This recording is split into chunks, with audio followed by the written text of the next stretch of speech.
Yo, it's Guido coming at you with a Tactics Talk. I appreciate you turning in, and I appreciate your support of the channel. I have a three-pack for you here today. Going to be a bit of a long one, but we are going to talk about assessment and reacting. Assessment and reacting. And I've got three different examples of three different types of assessment and reactions, kind of the main ones that happen in World of Tanks. The first one I've got for you is how to know when to push aggressively on a weak flank. Second will be how do I know and how do I hold a weak flank if my team is not very aggressive. Third one is how to facilitate a breakthrough. Three of the major things that you need to do in World of Tanks. And a lot of times people want to identify those kind of things with certain types of tanks, but you'll see that I'm driving the WZ-111 1-4, and all three of these, it's the same Chinese heavy tank, and I'm able to do all three of these things because I assess the situation and I apply a tactic vice driving a type of tank. Some tanks are better at different tactics, but sometimes you've got to do what you've got to do. So we are starting off obviously on Prokhorovka. Also, you will note that on each one of these I will start off for a meta position off the bat. Alright, so I'm going for a meta position. You don't always have to do that. You can assess the other team. Sometimes a non-meta position is the place to go. But in general, good players will go where they know it's a good spot to start and then assess. One of the mistakes that intermediate to bad players make is either camping way in the back, obviously, or if they do go to meta positions, they sort of get stuck there and don't have any idea what to do.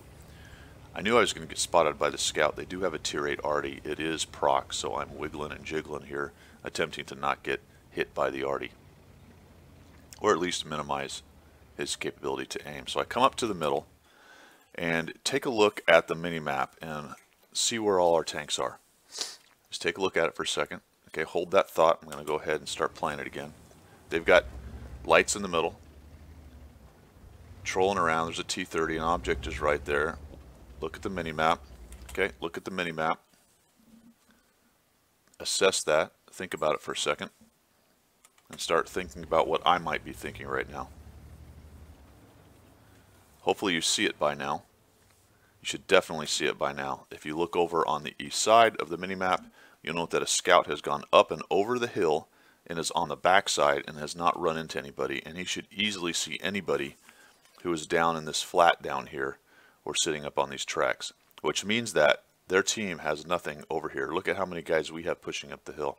I go to this meta position because what we want to do is get our guys on the side of the hill, pop up over and light them so that I have shots from here on their guys on the hill, and our guys here have shots on their guys in the middle. So if I can light their guys in the middle, I can help these guys get shots down here. If they can light guys on top, they can help me get shots up here. That's why it's a meta position. Very important for control of this map.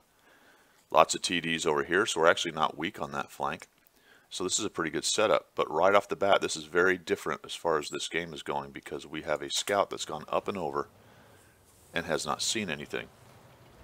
That's why I pause there for a moment. I'm thinking, what on earth? I get lit by the scout coming through there. And of course I'm thinking, you know what? I think I need to push down the east side of this map, but let's go on and hold a little bit, see what we've got. There is a 252 right there, so I don't want to go driving up and over right off the bat, in case there's 3 or 4 tanks there and I get wrecked. Oh look, the arty is running away. That tells me something else. It tells me that there's not much over there and he's scared. The Maoshin's in the back in the corner. They've got some scouts running around. And now it's time to go. So this one I said was going to be how to know when to push and be aggressive. There's nobody over here. We've got a lot of guys up on the top of the hill. Interesting that they're all on the back side, isn't it? Look at them all. Just kind of sitting there. Probably surprised. But all three of these should have been up here in these bushes back enough to where they were bushed up and started pummeling those guys down there. Though they may have had shots from where they were, but I'd have moved up. Now their T-49 is moving up, realizing the danger. So I'm going to move forward. I got seen when I did this. Their 252 decides it's probably not a good idea to let me come around behind, which was a good call on his part. But he's pretty quickly going to get waxed. The other reason I moved up along here is I knew I had all those snipers sitting up on the hill.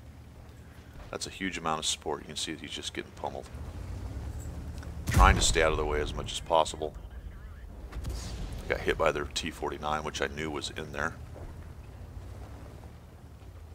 Their other T-49 rushed up the hill there, got some lights. There's a T-49 in these bushes, which is pretty good for their team because as they're down here lighting our guys on the hill, these guys have shots across, so that's not a bad idea. Bit of a turtle strat. But you can see that now I understand I can get aggressive. I wish I wouldn't have cut right there. I might have been able to ram him better. Now I'm just trying to keep moving and keep away from this dude because I don't want him to get so close he can just lay that nuke right into me. Which, I get hit by the Malshin, circling with the T-49. I abandon the turn to the left because I know he's sitting right there. I need to tuck up under this ridge to minimize his ability to shoot me. So I'll just have to accept that the T-49's there, and I'm really hoping that that happens. Now these guys on the hill, they don't do a very good job staying in bushes and hiding from these guys. They're kind of getting wrecked. If they'd have just jumped in the bushes, moved back a bit, there's no way they'd have ever been spotted. So now I'm just going to come over here being aggressive. Hey, look at that. Sort of expected the 12T to try to come over and finish me off, but he wisely does not. They do have another Artie who's probably repositioned. If I'm on the back side of this ridge, that should minimize his ability to hit me. Not even sure who shot that shot right there. That was very strange. Now we got a Scorpion G. He's getting pummeled, so I'm just kind of popping up and attempting to facilitate damage from up on top of the hill. Here comes the WZ.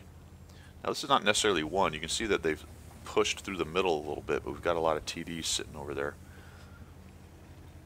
Pretty quickly those scouts in the middle should be swept up. We got an IS-6, a Super Pershing, our scout, a bunch of TDs sitting there. So they're kind of out in the open in those bowls. And now I just continue to work this little area here. And I'm watching turrets and shots. Alright, so the Scorp is fired. The Malshin's kind of looking at me. He's trying to get a shot on me. I'm just sort of trying to bait his. He gets hit. He didn't like that much. People don't like getting hit. Often they try to run away. His turret's not even close to me. I'll just come at this, take out the Scorp. He takes another hit, and I'm able to dodge away from the Malshin. So that was purely on timing, on what I was watching. I saw the Malshin get hit. I know guys don't like getting hit, and they usually run for cover when they do. He turned his turret towards the threat, tried to go forward. It was going to take him forever to get his turret on me. He's also not spinning his hole in his turret, which is hurting him. And I'm able to get up and over and sneak attack on the Scorp. I'm going to try to come up and over on this guy. Unfortunately, don't go through, and he does get a smack on me, so that was not good on my part. Hit by the Artie. Thank goodness he didn't kill me. And I'm just trying to use this Malshin body at this point. There goes the 12T. He's making a run for it.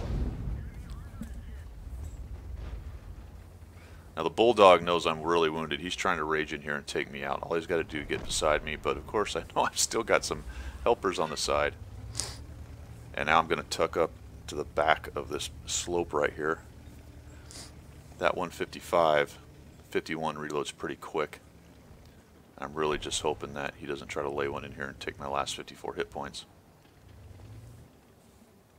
And we are starting now to win pretty handily. Get going here, move it forward, take a couple shots of this T-30. I'm kind of sitting in these bushes right here. They know I'm here, but they can't see me. Take another shot on this guy, I believe. Oh no, right into his mantlet. We'll go 2 times speed. 3,000 damage. There he is again. I think I finally get a shot on him. There we go. Finally get a shot in there. Here comes the 103, charging to save the day. Not so much. T-30 sitting over there. I think he gets nuked pretty quick. Any more damage? Come on, guys. Let me have some more damage. Shoot into that bush where the 155-51 was. Their super goes down. They don't hit the Artie. Alright, what do we got here? There he is. And that's the last damage for me right there. So there's a good example of meta position in the middle. I'm paying attention to the minimap. I'm looking at what the scout is finding. Fantastic job by that scout. You know, when a scout, sometimes you get somewhere you don't find anybody, keep on pushing. See what you can find. Try not to be too YOLO. Although, had he come across that back edge of that and there had been 3 or 4 tanks there, obviously, he'd have died pretty quickly. But he just kept pushing in there and found a seam in the defense, which I exploited, being aggressive, with my WZ-111. So 1600 spotting, 4600. I think maybe a little bit more damage in there as well. I'll put the results on the end of this thing. And that's example number 1. We'll now move on how to hold a weak flank.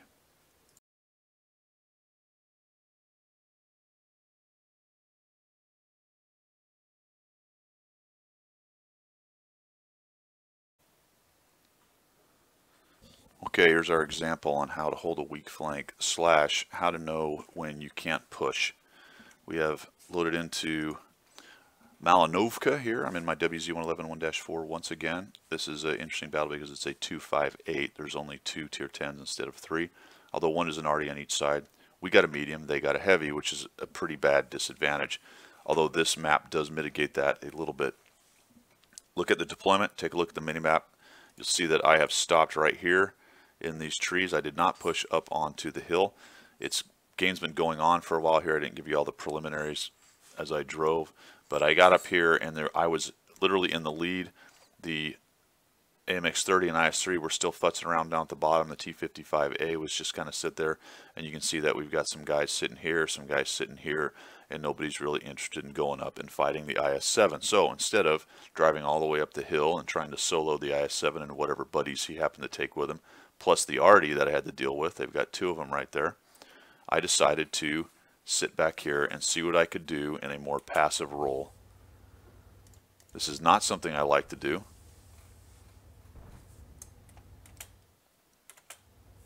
But in this case, it really looked like the only way that we were going to win or have a chance to win. So I'm going to be a little bit careful and try to see if the enemy team is going to come into me. You can see I was salty at there when I chatted right there. The 30B and I are not very happy about what's going on. Although he's the tier 10. Had he gone up the hill with me, I would have been up there fighting him. But the lightweight shows his face and immediately regrets it, and now he's gone. Got the low camping down at the cap right there. Later on in the game, he will say something to the effect of, the low is a sniper tank, you should read about how to fight it. Copy all. And now we're just going to wait. Their scout died, and pretty soon their IS-7 for some reason decides he is the big bad IS-7, and he's going to come right down this hill.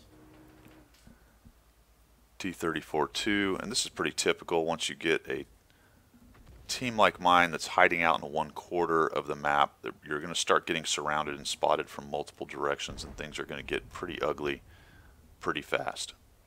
IS-3 gets hammered. Him and the AMX attempt to hide behind that same little piece of the church right there, which never goes well because there's just not any room for 2 of them, and there's not enough bushes there to keep them unspotted, especially when you start getting guys trolling around in the middle. They get easily seen. So I'm sitting behind these multiple trees right here, staying invisible, pounding on the IS-7 along with my friends. Obviously, if the enemy team sort of facilitates what you're doing, you're going to have a good day. These guys come at us one at a time, driving into us. And something like this can be very hard to break, especially if you do it one at a time like that. T-55A is trolling around. Their T-34-2 seemed to understand what was going on. See, the IS-7, had he come with him, might have had a better day. The T-34-2 is attempting to get some lights and break this up, but he doesn't seem to have a whole lot of help. Their VK doesn't show up till much later. Had the VK, the 101, and the IS-7 all pushed into us right here, things would have probably gone a lot better for him. I'm going to get spotted because that guy's doing what he needs to be doing. He's getting up and trying to find us. See, the T-55 gets hit. Now just imagine the IS-7 and the 101 are still alive while that T-34-2 is doing his JOB. They'd have had a much better day. Oh, look at this. Now there's a T-10. Sorry, a 110. Charioteer's highlighting himself. He gets a little, but I miss.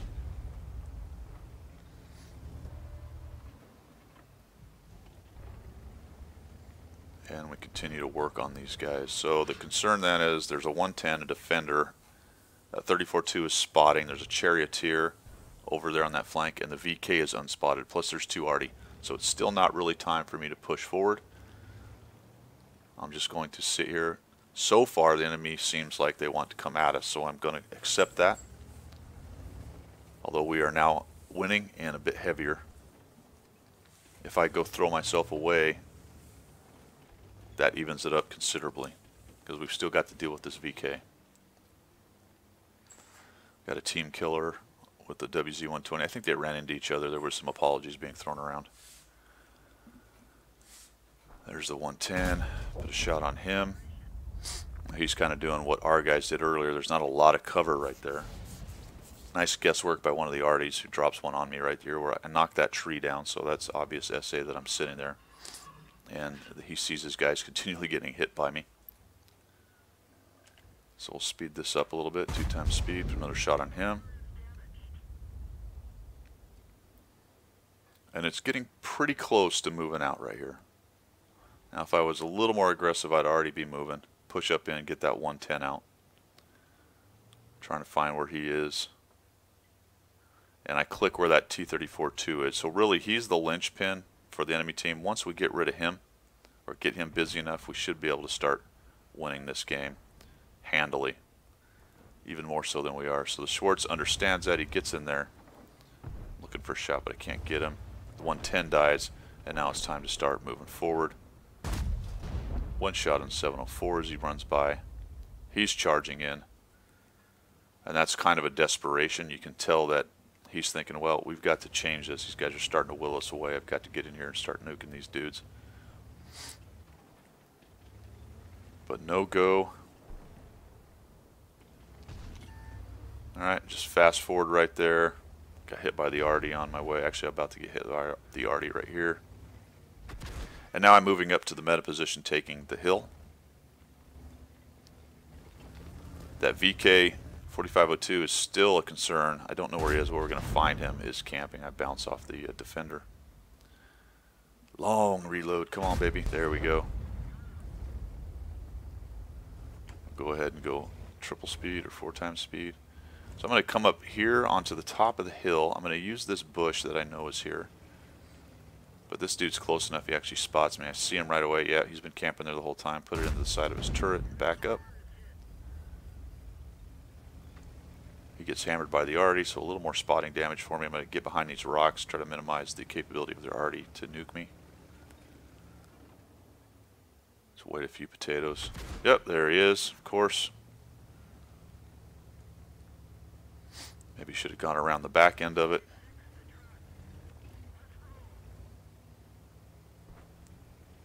Come on up here, see him. Nope, can't quite see him. Come up on top of these rocks. I know that bush is right there. Should be able to see this guy. There he is. Another shot into his turret. Initially backing up and then decide, you know, I just need to go forward and try to wiggle a little bit, throw off the capability of this arty to shoot me. I'm screaming down here, look for a shot on the pilot, can't get it. And I'll find the arty right here. Close to 5,000 damage. And a good example, long example obviously, of reading the two teams, noticing that they had a bit of a mismatch at the top with their IS-7. As I got up towards the church right there, nobody was with me, so I'm not going to go up there and die alone. I hang back. It's not really something I like to do, but sometimes the situation shows itself, and that's the only thing that you can do based on your team, the map, and the enemy makeup. So that's example number 2. Let's move on to example number 3, which is facilitating a breakthrough, doing something. Although facilitating a breakthrough with a heavy is not that amazing, it's the way it's done.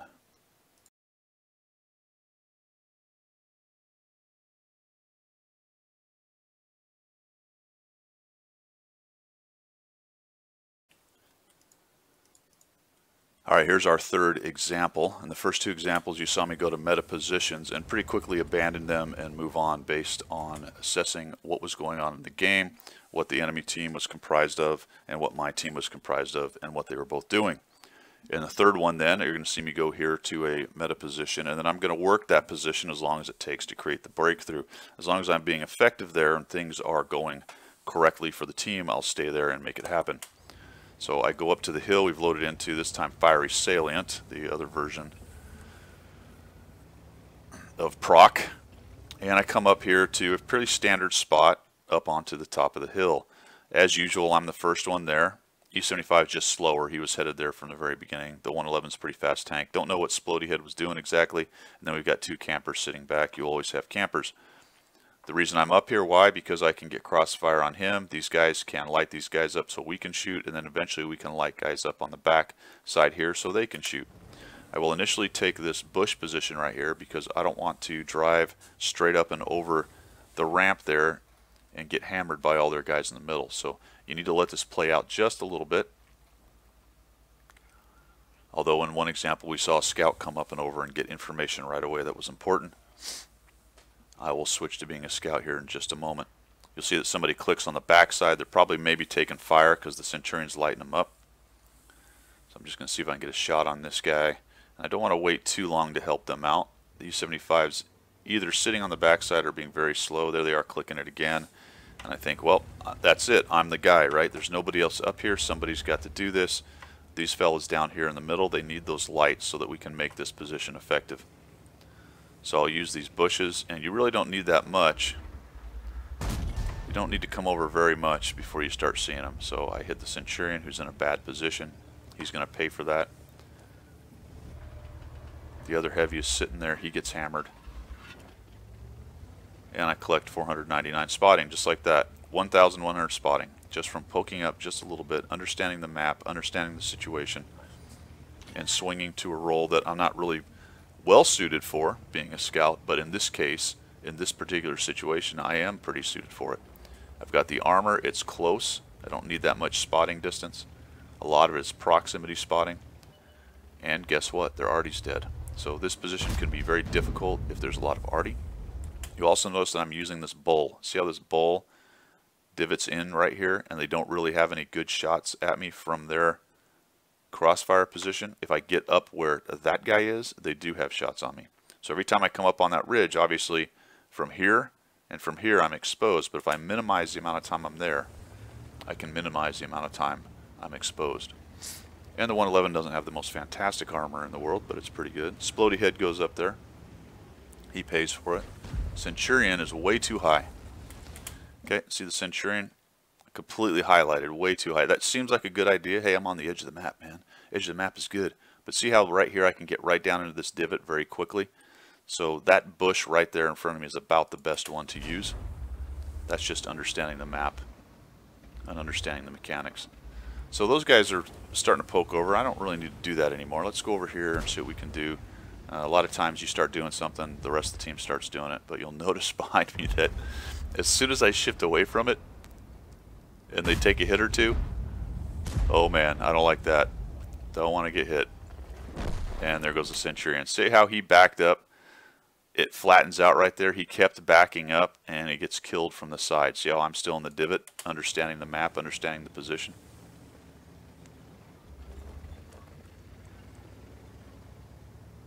And I say, well, geez, guys, I guess it's up to me again. So you guys go hang out on the back edge there. Let's go see what we got. Yep, there's two of them. T26, E5, you're in a really bad spot, fella. Let's see how many more spotting points I can acquire here. Oh, there's a few more. Up to 1,800. Hey, there's 500 more. Outstanding. There's those two morons. Sorry, fellas, but you're really being bad, especially you, T26, E5. And I'm holding this position, right? I'm in the meta position. Take a look at the map. Is there any reason for me to do anything different right now? Should I be pushing off the back end? Should I be flexing? No, everything looks copacetic, but it is getting soon. It is getting close to where I might want to push, especially if I can get some help from these other two tier 9s that are sitting up here with me, poking away at those other guys. Oh, wow, there's still a few down there. Another T26. Another T26. Heavy Chevy pays for that. I collect some more damage. Take a look at that. Who just showed up? Who just showed up, and where was he? And what was he doing? The Sturv just showed up, and he was here. He was keeping me kind of honest, poking up and over, but he's gone. He's not back there anymore. He's right here. And while its armor is pretty good straight on, he's going to have to go from several different directions. Okay, he fires at the WZ. I'll just come up, look for a shot on him. He's reloading. Whack. Back up, back up, back up. Oh, E75 says, I'm an E75. I have 100% and I can ram. And you guys are wounded. And now it is time to push. WZ's doing his best. He's going to try to angle himself a bit here and cut me off, but I'm able to get by. Swing around. That was an auto-aim shot. For a wonder, I've actually switched off of my gold ammo, which is amazing. Come off of the auto-aim and aim a shot into his side, which was a good idea because heat will often go into the tracks on that and not harm him. The AP was a much better choice at that point, although I did fire some heat early on. So I'm cruising across this field. Let's take a look at the map. You can see the Tortoise and the Scorp's there. There is a Scorp missing. That's probably the biggest threat that isn't showing up right now. And I'm not taking hits from up here in the side, so I'm pretty confident he's not up on the hill, but he may be back in. Well, there he is on the tracks. A little late in noticing him. He starts to get away. Shot goes into the dirt. Going to be a hard shot anyway, and I'll keep trucking. No arty, so I don't have to worry about it. So I had two choices right here. Could have gone up and joined all these guys in the middle. No real call for that. Let's get over here. Look for shots into the rear of these guys. Look to clean up anyone who's here, but you do have to be careful highlighting yourself on these tracks because all these fellers back here will be shooting at you. They have to know I'm coming because the Scorp saw it, and they know they're being pushed into a corner, so they're going to start fighting from every bush they can find. Come up and over. Now there's the Scorp. Take him down and back right back out. I actually wish I had just pushed into there because I'm going to goof around a little bit here. I try to come up on this ridge where it's way too steep for the WZ. Start sliding. And that's the double stupid. Not only can I not get up there, I actually get my tank high enough that they spot me. So now I've got to do something different. Don't want to come up right away while they're looking at me. Come up and over. Alright, Centurion, we're going to get you. We're going to get you, man. We're going to get you. Oh boy. Nope, not going to get you. Alright, that's fine. He doesn't see me. Takes a hit. Yeah, I should be able to clean him up here, right? Got this Centurion. That's going to be awesome. Nice shot right into... Bounced. Those things have goofy angled turrets, so you often get crazy bounces off that thing if you hit the turret. I'm assuming I didn't bounce off the back, or maybe I actually got into its side. Who knows? Working the depression. That is it's a bit depressing. The depression on the WZ-111. Little ridges like that can bring your gun up to where you can't get a shot. Alright, there goes the light. I'm going to take a force shot right behind him. When you aim right at or behind them, then you'll often hit behind them, especially when they're moving. Tortoise is getting hammered. I'm at 4,500 spotting damage. Take a shot into there. So not the most epic damage game, right? I'm at 1,600, but I've got 4,500 spotting. We'll speed this thing up. Because right now, what I'm worried about are the two scouts. I don't want to go driving straight across that open area and let those two TDs have at me. So being a bit cagey at this point. I do have a lot of hit points to give, but we've also got 6.5 minutes and they're stuffed into a corner, so I'm not that worried about it at the moment. See if we can get there. We go. Alright, so once the 1390 goes down, I know he won't see me push out here. Somebody else actually does see me, but that's fine because those guys are so busy dealing with everyone else. I can come in along the side here. There goes the Scorp. He's wounded. Doesn't last long. And we're down to one last AMX. Scout, he sees me. He's been camping in the corner the entire game, which did not help his team. And I end up with around 1,900, I think a little bit more potentially, and 5,000. This is a patrol duty battle in the WZ-111 1-4. So you can see the three examples of going to meta positions, the example of being aggressive, the example of I need to camp, and the example of work the meta position. I hope this helps. Hope you like what you saw. If you did, make sure you subscribe. I do appreciate everybody's support of the channel, and we will see you.